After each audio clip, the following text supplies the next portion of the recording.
Welcome to Sports Bios, the podcast where we delve into the fascinating lives of athletic legends, and I'm your host, Howard Closewell. Today, we're going to explore the remarkable story of Dennis Johnson, a name that may not be as widely recognized as some of his contemporaries, but trust me, his impact on the world of basketball is nothing short of profound. As we embark on this journey, let me ask you, what makes an athlete truly great? Is it their prowess on the court, their clutch performances under pressure, or something more intangible, a certain je ne sais quoi, that sets them apart from their peers? Johnson's career was marked by incredible highs and devastating lows, a true testament to the human spirit's capacity for resilience and determination. Born on September 18, 1954, in San Pedro, California, Dennis Johnson grew up in a world vastly different from the one we know today. The early 1950s were a time of great social change in America, with the civil rights movement gaining momentum and the country still reeling from the aftermath of World War II. As I reflect on Johnson's childhood, I'm reminded of the words of James Baldwin, who once wrote, "The paradox of education is precisely this, that as one begins to become conscious, one begins to examine the society in which he is being educated." For Dennis Johnson, this examination would begin early, shaped by the broader historical forces and unique challenges faced by his family. His parents, Jesse and Mabel Johnson, instilled in him a strong work ethic and a passion for sports, which would become the defining feature of his life.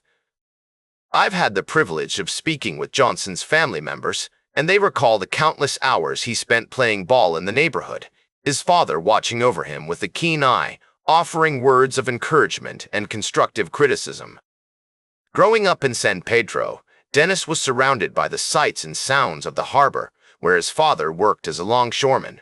The young Johnson would often watch the ships come and go, their horns blaring, as he dreamed of one day making a name for himself beyond the confines of his community. The 1960s were a tumultuous time in America, with social movements and cultural shifts transforming the country. For Dennis Johnson, these events would have a profound impact on his worldview. The Watts riots of 1965, which took place just a few miles from his hometown, left an indelible mark on the young athlete's psyche. He witnessed firsthand the devastating consequences of racial tension and economic inequality, experiences that would later inform his perspective as a prominent figure in the sports world. As he navigated these complex issues, Johnson began to develop a sense of social consciousness, one that would stay with him throughout his career. As Johnson entered his teenage years, he began to attract attention from college scouts and coaches. His impressive performance on the court earned him a scholarship to Pepperdine University, where he would go on to play under the tutelage of legendary coach Gary Colson. I've spoken to Coach Colson, and he remembers Johnson as a young man with an insatiable hunger to learn, to improve, and to push himself to the limit. It was during these early years at Pepperdine that Johnson started to hone his craft, developing the defensive skills that would eventually earn him the nickname DJ and make him one of the most feared guards in the NBA. Is it the pursuit of glory, the thrill of competition, or something deeper, a desire to prove oneself, to overcome adversity, and to emerge victorious? For Dennis Johnson, this drive would be fueled by a combination of factors, including his family's support, his own innate talent, and a healthy dose of skepticism from those who doubted him along the way. As Dennis Johnson's collegiate career at Pepperdine University reached its crescendo, he began to leave an indelible mark on the basketball world. Under the wise and watchful eye of Coach Gary Colson, Johnson honed his defensive skills with the precision of a master craftsman, developing into one of the most formidable guards in the country.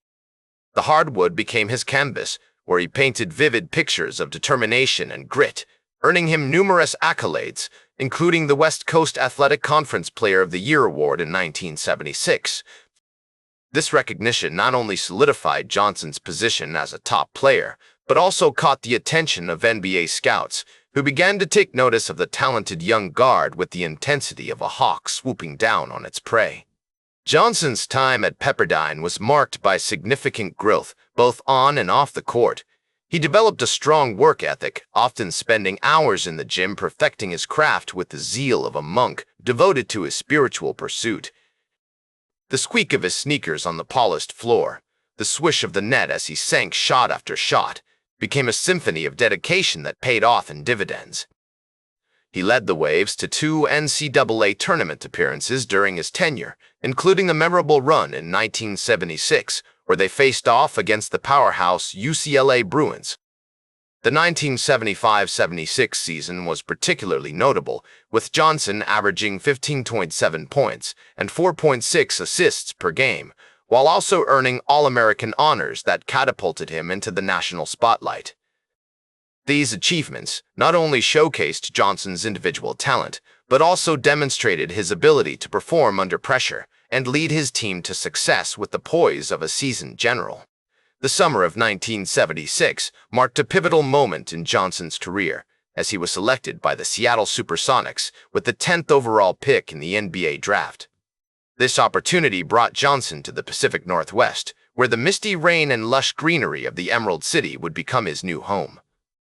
The Sonics, led by the venerable coach Lenny Wilkins, began to build a strong foundation, with Johnson playing a crucial role in their development like a master builder laying the bricks for a grand edifice. The 1977 7-8 season was particularly notable, as the Sonics won 47 games and secured a playoff berth, with Johnson's performance during this period being nothing short of impressive. He averaged 12.1 points and 4.5 assists per game, while also earning his first NBA All-Defensive First-Team selection that cemented his status as one of the top defensive guards in the league. As Johnson navigated the challenges of professional basketball, he remained committed to his craft, continually seeking ways to improve and expand his skill set with the hunger of a student devouring knowledge.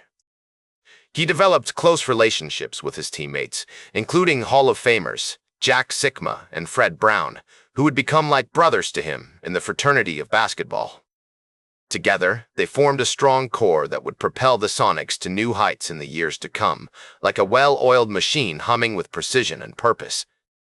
Johnson's leadership skills began to emerge during this period, as he took on a more prominent role within the team, guiding his teammates with the steady hand of a seasoned captain navigating treacherous waters.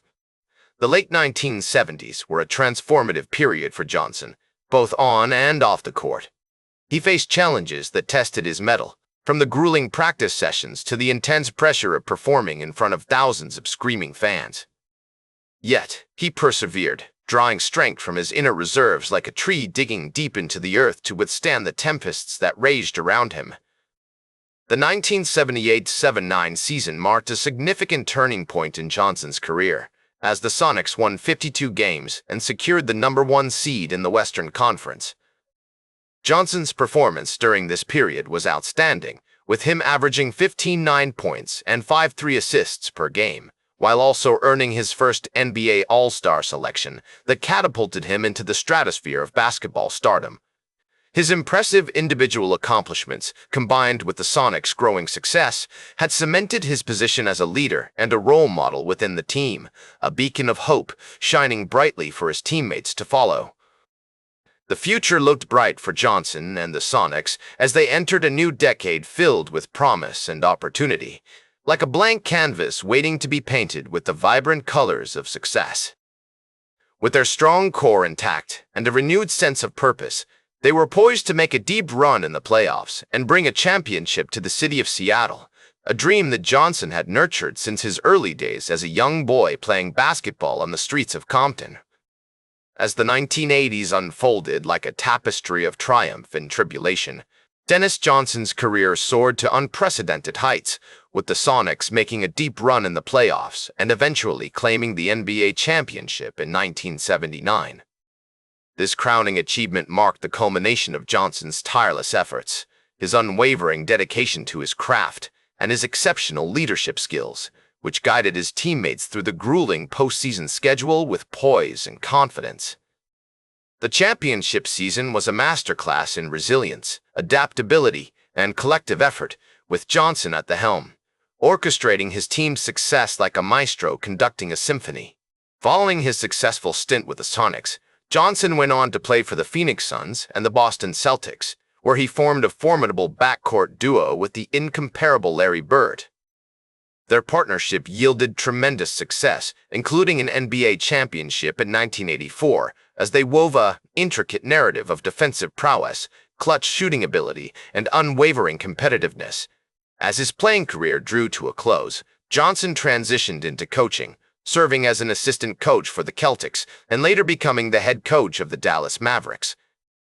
Although his coaching tenure was cut short, Johnson's impact on the game extended far beyond his playing days, as he imparted his wisdom, experience, and passion to a new generation of players. His influence can be seen in the likes of Gary Payton and Jason Kidd, who have often cited Johnson as a major inspiration, a beacon of hope, and a shining example of what it means to embody the values of hard work, determination, and perseverance. But Johnson's life was not without its challenges and controversies.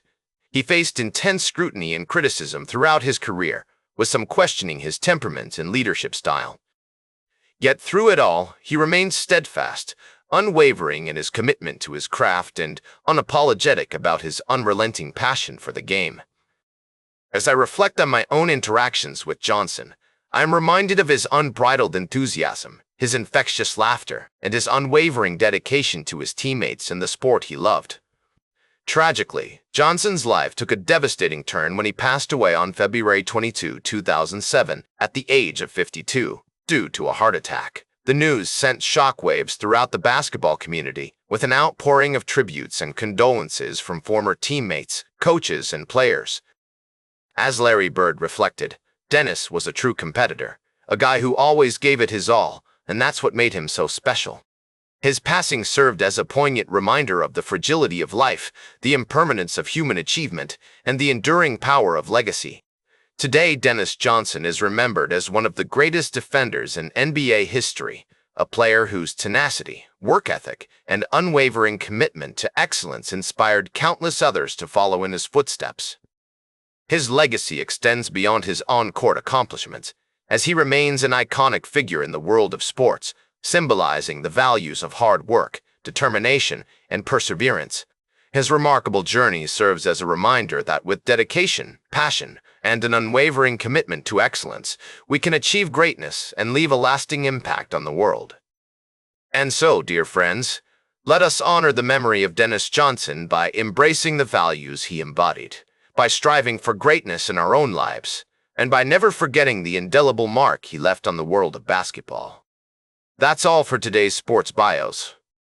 Remember to like, share, and subscribe. And until next time, I'm Howard Closewell reminding you to keep shooting for your goals,